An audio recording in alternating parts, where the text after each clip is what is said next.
तो आज की क्लास में हम लोग एक नया टॉपिक पढ़ रहे हैं जिसका नाम है एडिशन ऑफ वेक्टर्स। तो लास्ट क्लास में आपको ध्यान होगा मैंने पोजीशन वेक्टर और डिस्प्लेसमेंट वेक्टर पढ़ाया था। अब इस क्लास में हम लोग क्या पढ़ेंगे? एडिशन ऑफ वेक्टर्स पढ़ेंगे। अब देखिए थोड़ा ध्यान देकर देखिए, मैंने आपको ऑलरेडी बता रखा है कि वेक्टर कितने प्रकार के होते हैं। तो एक होता है कोलिनियर वेक्टर, एक होता है कोलिनियर वेक्टर। और अगर कोई कोलिनियर वेक्टर होता है तो उसके अंदर दो ही केसेस होते थे।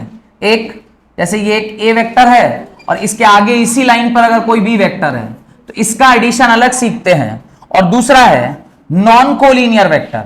नॉन कोलिनियर वेक्टर मतलब, नॉन कोलिनियर वेक्टर का क्या मतलब है कि जो vectors are not collinear.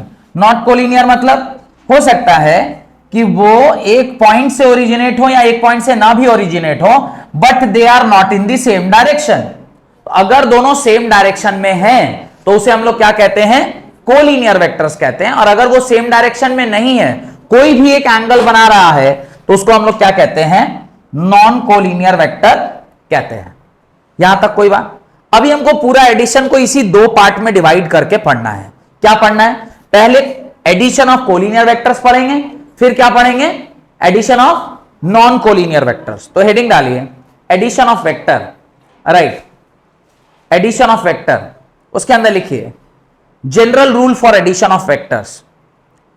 Heading डालिए एडिशन ऑफ वेक्टर्स, उसके नीचे लिखिए general rule for addition of vector.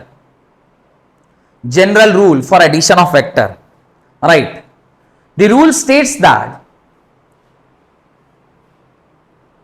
General rule for addition of vector के अंदर लिखिए the rule states that the vector to be added are arranged in such a manner, the vectors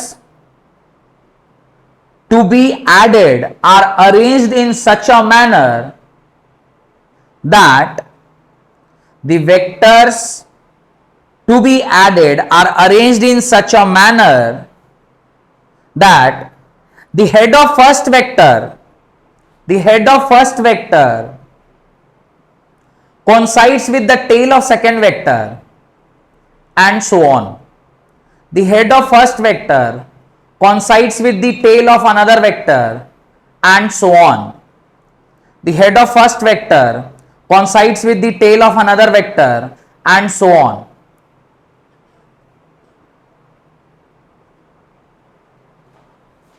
Full stop.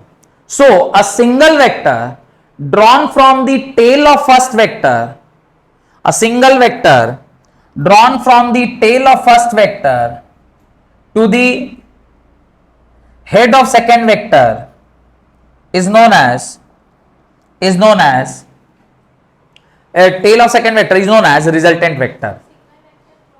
A single vector drawn from the tail of first vector to the head of second vector, from the tail of first vector to the head of second vector is known as resultant vector. देखिएगा तो फट समझ में आ जाए। मान लीजिए ये कोई दो वेक्टर हैं, एक ये ए वेक्टर था, ये एक वेक्टर है और ये दूसरा वेक्टर है। तो कंडीशन कहता, वो भी कौन सा, किस केस में? कोलिनियर वेक्टर्स के केस में। तो जो जनरल रूल है वो किसके एप्लीकेबल है? कोलिनियर वेक्टर्स पे एप्लीकेबल है। तो ब्रैकेट में लिख लीजिएगा फॉर कोलिनियर वेक्टर्स, ब्रैकेट में लिख लीजिएगा for collinear vectors. Because non collinear vectors में फिर ये लॉजिक काम नहीं करता है, वहां पे फिर और अलग लॉजिक काम करेगा। तो कोलिनियर वेक्टर्स में क्या करते हैं, ये दो वेक्टर हैं, इस तरह से इनको लिखते हैं, इस तरह से। मानिए कोई, मैं एक बार फिर से बना देता हूं। मानिए हमारे पास दो वेक्टर हैं, ये एक हमारा ए वेक्टर है और इसमें हमें जोड़ना है एक दूसरे वेक्टर को जिसका नाम है बी वेक्टर। तो सबसे पहले इन दोनों को हमें ऐसे अरेंज करना है कि एक के हेड के सामने दूसरे का टेल स्टार्ट हो जाए। मतलब ये हमारा क्या हो गया? ए वेक्टर हो गया और ये हमारा क्या हो गया? बी वेक्टर हो गया। और कैसे अरेंज करना है? एक का हेड दूसरे के टेल के पास होना चाहिए, ये ऐसा होना चाहिए, एक का हेड दूसरे के टेल के पास होना चाहिए। तब जो पहले वाले का टेल है और जो दूसरे वाले का हेड है, इससे जो एक नया वेक्टर बनेगा उसको ही हम लोग क्या कहेंगे? रिजल्टेंट वेक्टर कहेंगे। यही आपने लिखा है यानी resultant vector is equal to A vector plus B vector. और एडिशन का मतलब तो यही होता है कि आप दोनों को क्या कर देंगे, ऐड कर देंगे। चूंकि कोलिनियर है, कोलिनियर का क्या मतलब होता है, सेम डायरेक्शन में या फिर अपोजिट भी होगा। तो अपोजिट होगा तो क्या हो जाएगा, सिर्फ एक क्या साइन बदल जाएगा, नेगेटिव हो जाएगा। पर अल्टीमेटली दोनों का डायरेक्शन या तो सेम है नहीं तो अपोजिट है। अगर सेम है तो ऐड होगा, अपोजिट है तो माइनस हो जाएगा। जैसे एक दूसरा वेक्टर है, मान लीजिए, मैं दूसरा एक और एग्जांपल देता हूं। ये मान लीजिए आपका ए वेक्टर है और यहां पे कोई एक दूसरा वेक्टर है जो बी वेक्टर है, पर इस बार ये क्या है, अपोजिट डायरेक्शन में। इस बार ये कैसा है, अपोजिट डायरेक्शन में। अगर ये अपोजिट डायरेक्शन में है तो पहले मुझे क्या करना चाहिए, वो जो ओरिजिनल वेक्टर है उस ए वेक्टर यहां बना दिया, और जो बी वेक्टर है वो कहां बना दिए, यहां बना दिए। ये बी वेक्टर है। अब इसका जो रिजल्टेंट वेक्टर होगा वो कैसे निकालेंगे, ए वेक्टर माइनस बी वेक्टर, ए वेक्टर माइनस बी वेक्टर। लेकिन जो जनरल रूल है उसके हिसाब से चलेंगे तो ऐसे नहीं लिखेंगे। जनरल रूल के हिसाब से चलेंगे तो कैसे लिखेंगे, देखिए जनरल रूल के हिसाब से चलेंगे तो ऐसे लिखेंगे कि अगर ये आपका ए वेक्टर है, जहां पे इसका हेड है वहां से दूसरे का क्या स्टार्ट होना चाहिए, टेल स्टार्ट होना चाहिए, और ये आपका क्या हो जाएगा, बी वेक्टर। ये आपका बी वेक्टर है, और तब पहले के हेड से लेकर जो फाइनल का टेल है उसके बीच का जो दूरी है that is only called as resultant vector. तो ये कैसे निकलेगा, पूरे ए में से इस नेगेटिव वाले को क्या कर देंगे, माइनस कर देंगे, तभी ना ये वाला निकलेगा। तो जनरल रूल यहां फॉलो हुआ कि नहीं हुआ, उसने बोला है जनरल रूल कहता है कि जब कभी भी आप दो वेक्टर का रिजल्टेंट वेक्टर निकालते हैं, फिर से मैं बोल रहा हूं एक और एग्जांपल देकर देखिए। कह रहे हैं अगर कोई दो वेक्टर है, ये हमारा ए वेक्टर है और ये हमारा कोई बी वेक्टर है, जहां पे क्लियरली दिखाई दे रहा है कि ए वेक्टर बड़ा है और बी वेक्टर छोटा है। अगर मुझे इसका रिजल्टेंट निकालना है तो मैं ए वेक्टर को तो एज इट इज बना लेता हूं, और जो बी वेक्टर है उसका जो टेल है वो इसके हेड से मिलाएंगे, उसके हेड से मिलाएंगे, और उसको हम लोग ऐसे पीछे की ओर बना दिए। तो वो जो येलो वाला बनाया वो कौन सा वेक्टर था, ए वेक्टर था, और ये जो व्हाइट वाला बनाया ये कौन सा वेक्टर है, बी वेक्टर है। यहां तक कोई डाउट। अब रिजल्टेंट वेक्टर क्या होता है, जो उसने कहा है रिजल्टेंट वेक्टर उसको बोलते हैं जो पहले वाले के टेल से लेकर दूसरे वाले के हेड के बीच का जो दूरी है, इसी दूरी को आप लोग क्या कहते हैं, रिजल्टेंट वेक्टर कहते हैं। और ये कब निकलेगा, तो resultant vector is equal to, आप ए में से बी को क्या कर दीजिएगा, माइनस कर दीजिएगा। तो ए वेक्टर माइनस बी वेक्टर करिएगा तो क्या निकल जाएगा, रिजल्टेंट वेक्टर निकल जाएगा। क्लियर, तो जनरल रूल क्लियर हो गया। ठीक है, इसी को कुछ लोग ऐसे भी बना लेते हैं, जैसा मैं पहले बना रहा था स्टार्टिंग में, कि ये आपका अगर ए वेक्टर है, इधर अगर आपका बी वेक्टर है, ए वेक्टर और बी वेक्टर का रिजल्टेंट क्या होगा, तो resultant vector is equal to, ये आपका ओरिजिन है मान लीजिए, तो ये क्या लिखेंगे, ए वेक्टर माइनस बी वेक्टर। ए में से आपने बी को क्या कर दिया, माइनस कर दिया। या फिर आप एडिशन के फॉर्म में भी लिख सकते हैं, ए वेक्टर प्लस, पर ये क्या है, माइनस बी वेक्टर है, इसको सॉल्व कीजिएगा तो क्या आएगा, ए वेक्टर माइनस बी वेक्टर। तो आप ए प्लस माइनस बी लिखिए या ए माइनस बी लिखिए, बात तो एक ही है, तो कोई फर्क नहीं पड़ता है, सबका मतलब एक ही है। डन। इसमें कोई एग्जाम्पल नहीं करना है, जैसे ए कोई वेक्टर है, जैसे 3i कैप प्लस 4 कैप, चाहेंगे तो एग्जाम्पल भी कर सकते हैं, ऐसा कुछ भी नहीं है उसमें, पर ऐसा कुछ इसको करने जैसा है नहीं। डन। तो दो वेक्टर सेम डायरेक्शन में तो कैसे निकालते हैं, दो वेक्टर अपोजिट डायरेक्शन में कैसे निकालते हैं, लीनियर में। समझ में आ गया, या तो पैरेलल होगा नहीं तो एंटी पैरेलल होगा। तो ऊपर वाला जो एग्जांपल दिया वो किसका था, ये वाला जो एग्जांपल था वो किसके लिए था, this was the example for parallel vector, parallel vector. और नीचे जो एग्जांपल दिया वो किसके लिए था, ये जो एग्जांपल दिया माइनस वाला वो किसके लिए था, this was for anti parallel vector. और पैरेलल वेक्टर और एंटी पैरेलल वेक्टर में जो डायरेक्शन है वो पैरेलल में क्या होता है, सेम होता है, और एंटी पैरेलल में क्या होता है, अपोजिट होता है। क्लियर। इससे आपका लीनियर वेक्टर्स कैसे ऐड करते हैं ये बात आपको समझ में आ गई। ठीक है, अब हेडिंग डालिए, एडिशन ऑफ वेक्टर्स के अंदर दूसरा हेडिंग। अभी पहला हमने क्या बोला था,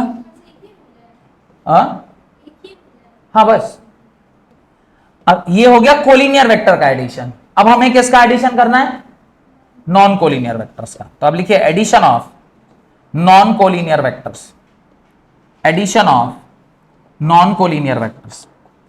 addition of non collinear vectors.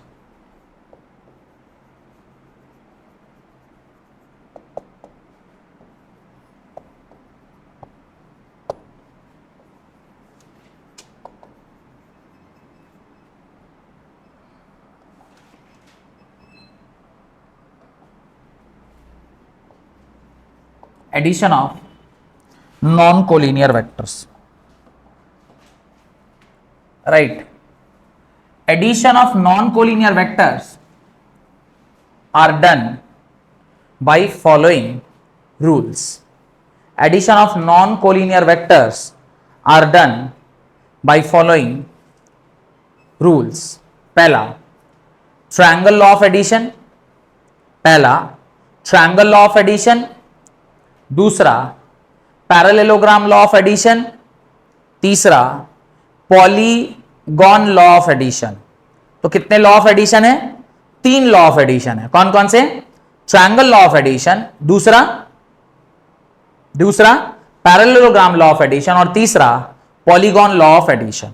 तो नॉन कोलिनियर वेक्टर्स को आप कैसे जोड़ते हैं? You add non collinear vectors with the help of 3 laws. कौन कौन सा लॉ है?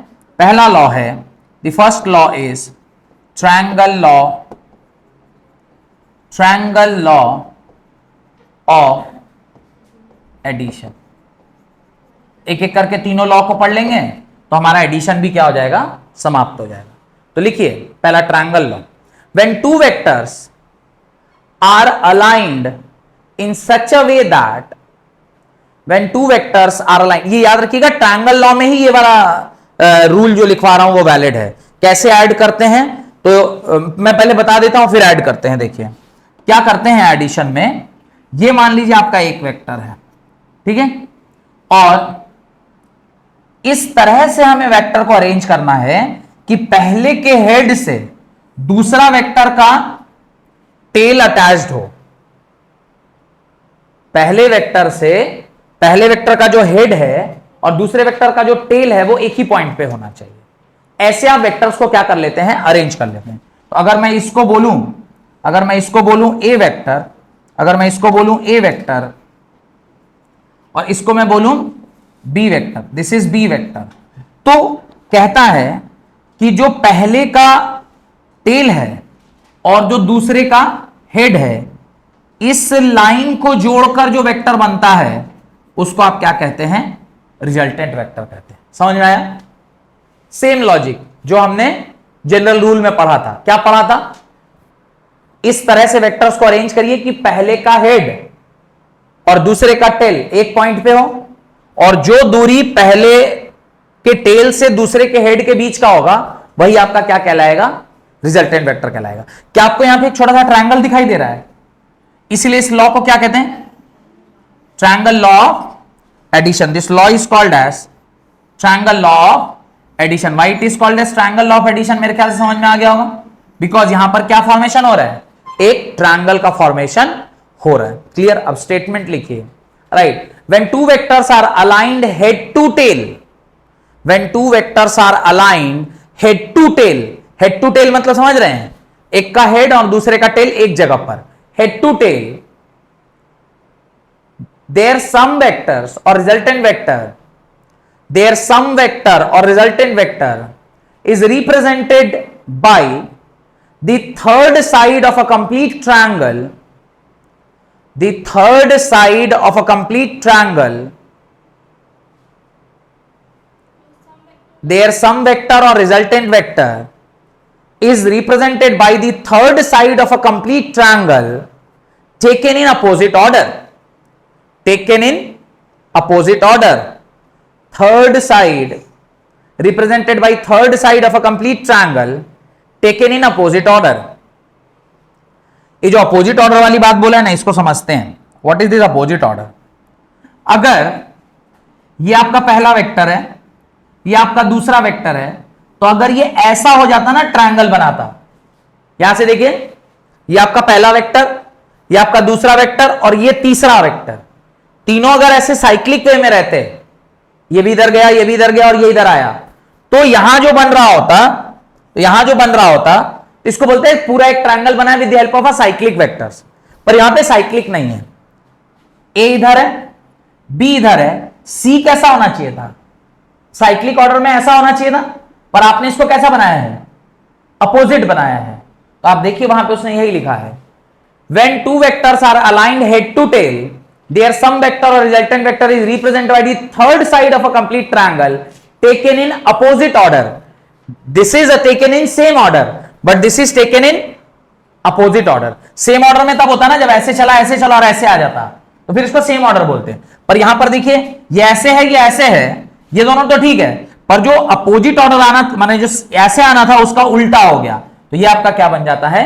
रिजल्टेंट वेक्टर बन जाता है। तो this is called as same order and this is called as opposite order. खास करके थर्ड साइड को आप देखिएगा तो आपको समझ में आएगा कि what we are talking about same order and opposite order. इसका डेरिवेशन स्टार्ट करें, इसका डेरिवेशन स्टार्ट किया जाए। ये लिख लिए, बना लिए। चलिए इसका डेरिवेशन स्टार्ट करते हैं, ध्यान से देखिएगा।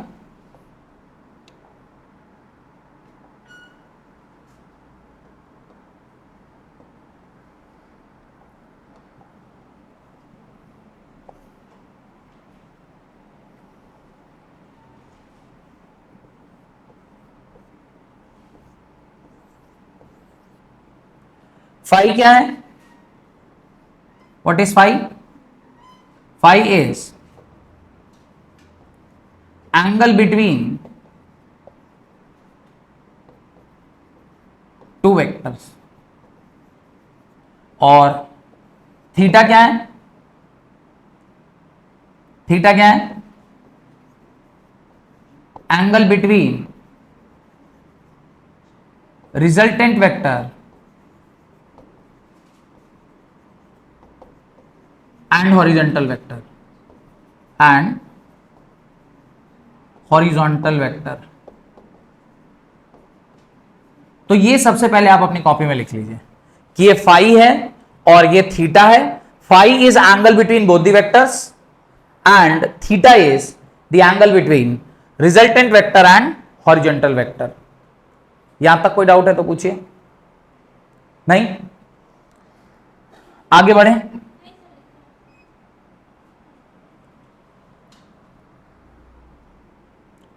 बढ़े आगे, चलिए बनाइए। यहां पे एक छोटा सा कॉन्सेप्ट हम लोग को सीखना होगा, that is called as resolution of vector. क्या सीखना होगा? एक कॉन्सेप्ट, रिजोल्यूशन ऑफ वेक्टर। बढ़े आगे, जल्दी जल्दी लिखिए। यहां पे एक हम लोग को कॉन्सेप्ट सीखना होगा, रिजोल्यूशन ऑफ वेक्टर। बहुत कोई टफ कॉन्सेप्ट नहीं है, आप ऑलरेडी जानते हैं, बस मैं थोड़ा सा सिखा दे रहा हूं आपको। क्या है? बढ़े आगे, बोलिए। देखिए, जब कभी भी कोई वेक्टर ऐसे अगर कहीं रखा हो, जब कभी भी कोई वेक्टर ऐसे रखा हो, यहां पर ये आपका ए वेक्टर है, ये आपका बी वेक्टर है, ये बी वेक्टर है, और यहां से एक एंगल ऐसे ट्रायंगल ऐसा बन गया। ये ट्रायंगल थोड़ा टेढ़ा लग रहा है मुझे, अभी सीधा हुआ शायद, ठीक है। और ये एंगल कितना है? फाई है। ये एंगल कितना है? फाई है। ये आपका, अब ध्यान से देखिए, इसको मैं परपेंडिकुलर कह सकता हूं क्या? और इसको मैं बेस कह सकता हूं क्या? तो क्या परपेंडिकुलर को मैं चाहूं तो बी साइन थीटा लिख सकता हूं क्या? मैं फिर से दिखाता हूं। साइन थीटा यानी साइन फाई, यहां पे हम लोग थीटा नहीं लिए, यहां पे क्या लिए? फाई लिए। एंगल क्या है हमारा? फाई है। Sine phi can be written as perpendicular divided by hypotenuse or not? Sine phi is equal to perpendicular by hypotenuse. Perpendicular तो परपेंडिकुलर ही है, हाइपोटेनस हमारा किसके बराबर है? बी के बराबर है ना। ये बी वेक्टर है तो इसका मैग्नीट्यूड कितना होगा? बी के बराबर होगा। तो यहां से मैं परपेंडिकुलर को क्या लिख सकता हूं? बी साइन फाई लिख सकता हूं कि नहीं लिख सकता? यही तो लिखा था, perpendicular equal to B sine phi. और बेस को क्या लिख सकते हैं? Base can be written as B cos phi लिख सकते हैं क्या? बोलिएगा सर कैसे, तो वो भी मैं दिखा देता हूं। Cos phi is equal to written as base upon hypotenuse. यहां पे हाइपोटेनस कौन है? बी है, तो बी इज इक्वल टू क्या लिखेंगे? बी कॉस फाई लिखेंगे नहीं लिखेंगे? बताइए, समझ में आया क्या?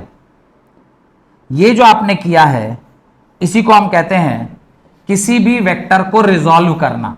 किसी वेक्टर को क्या करना? रिजॉल्व करना। एक वेक्टर को दो छोटे छोटे वेक्टर्स में बदल लेना। अब ये बेस के जगह पे अब आप क्या लिख सकते हो?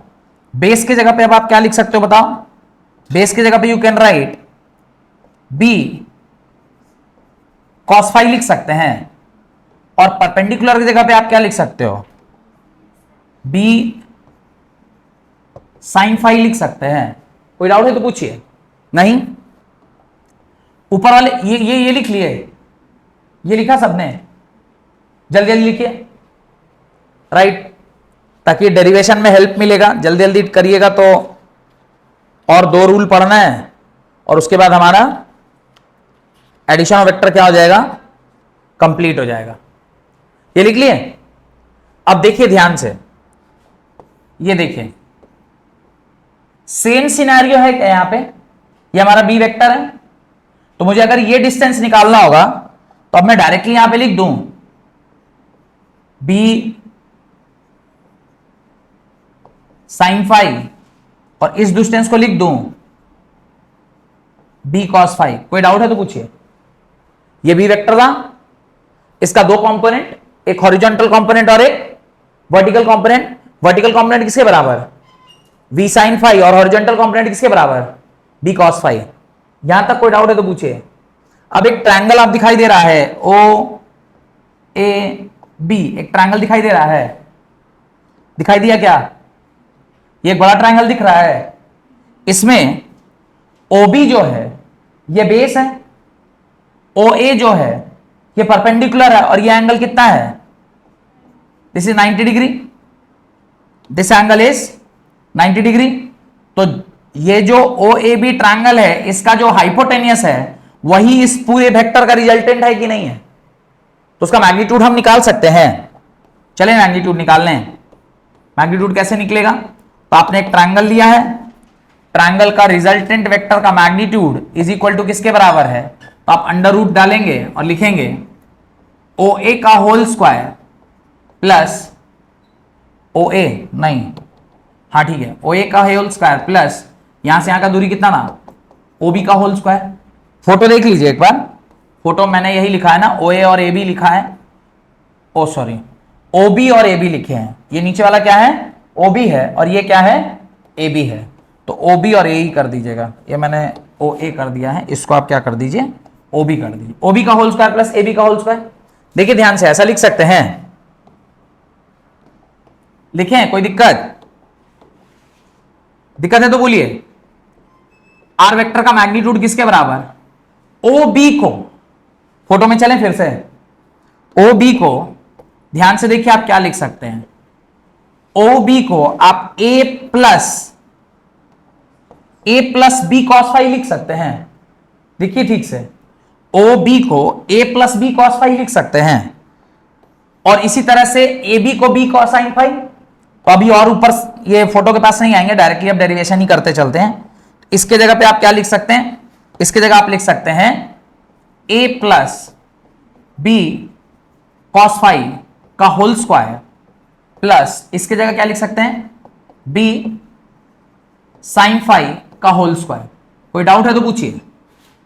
Resultant vector is equal to, कौन सा फॉर्मूला बनाएंगे पता है ना?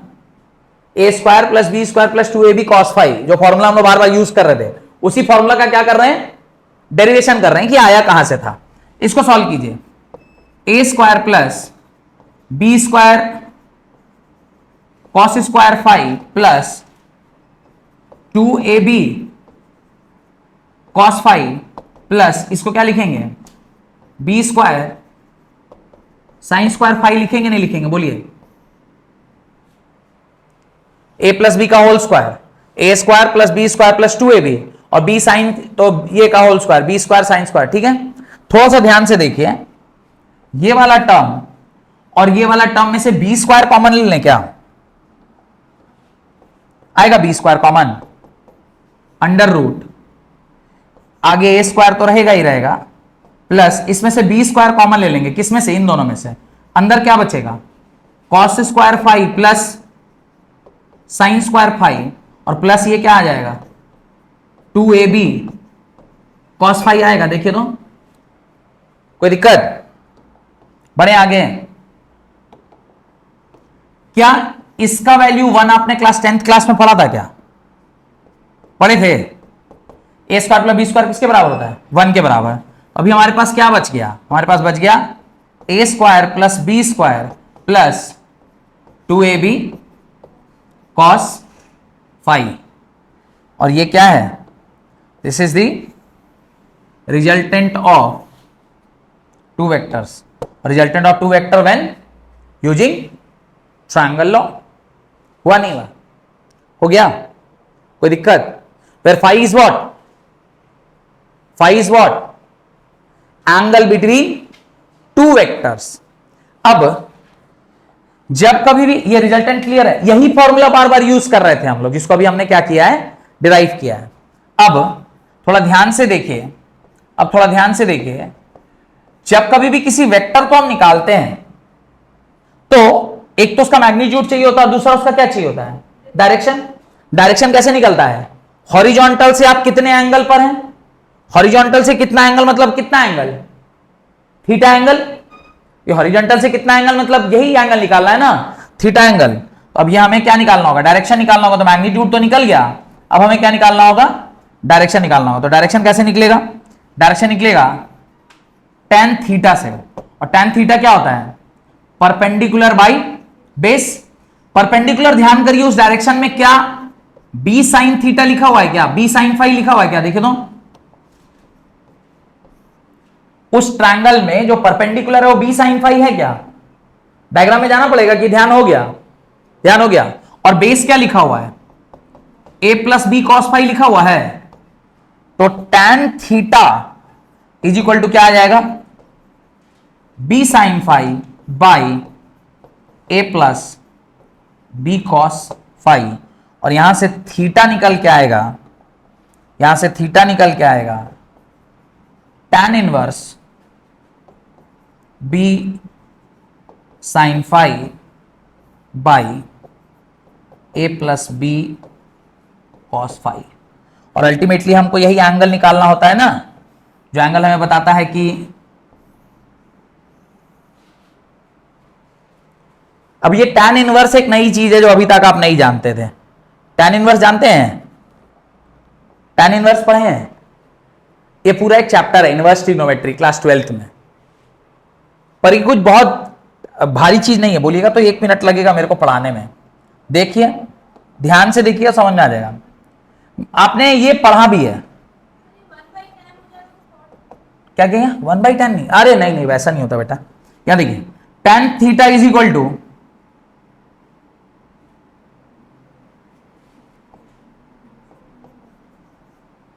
tan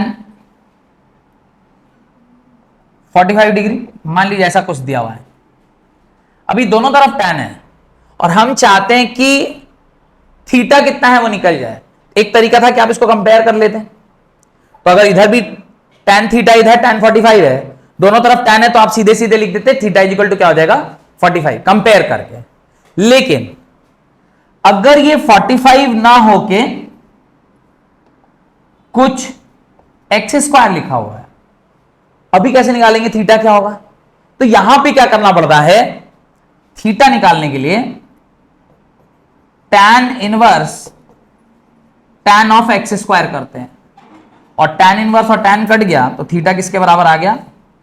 एक्स स्क्वायर के बराबर। तो ये इनवर्स मतलब आप दूसरी साइड पर उसको ले जा रहे हैं, ठीक है, और तब फिर डिवाइड करते हैं। तो पूरा अलग से एक चैप्टर है इनवर्स ट्रिग्नोमेट्री, आपके गणित के शिक्षक आपको पढ़ाएंगे जब आप थोड़े से बड़े हो जाएंगे तब, ठीक है। तो ये आप पढ़ लेंगे जब आपके शिक्षक आपको ये पढ़ाएंगे। अभी फिलहाल के लिए आप बोलेंगे सर एग्जाम में आएगा तो क्या करेंगे? एग्जाम में आएगा तो अगर इसको सॉल्व करके कुछ ऐसा डिग्री आ गया जैसे 45, 60, 90 तो आप लिख देंगे, और नहीं अगर कुछ आड़ा टेढ़ा एंगल आया तो आप tan इनवर्स जो भी आएगा उसको लिख के वही छोड़ दीजिएगा, तो वही आंसर हो जाएगा। तो टीचर आपका नंबर अभी नहीं काटेगा, क्योंकि उसको भी पता है कि 11th क्लास में आप इनवर्स ट्रिग्नोमेट्री पढ़े हुए नहीं है। तो अगर क्वेश्चन आएगा तो आप यहां पे theta is equal to tan inverse जो भी आएगा उसको लिख दीजिएगा, तो आपको फुल नंबर वो टीचर दे देगा। ठीक है, इससे आपका ट्रायंगल लॉ ऑफ एडिशन क्या हो गया, खत्म हो गया। इससे आपका ट्रायंगल लॉ ऑफ एडिशन क्या हो गया, खत्म हो गया। अभी ट्रायंगल लॉ ऑफ एडिशन में एक इंपॉर्टेंट नोट है, लिखिए, नोट डाल के एक लास्ट बात लिखिए, तो ट्रायंगल लॉ ऑफ एडिशन भी आपका क्या हो जाएगा, समाप्त हो जाएगा। ट्रायंगल लॉ ऑफ एडिशन क्या है, right, if a triangle is taken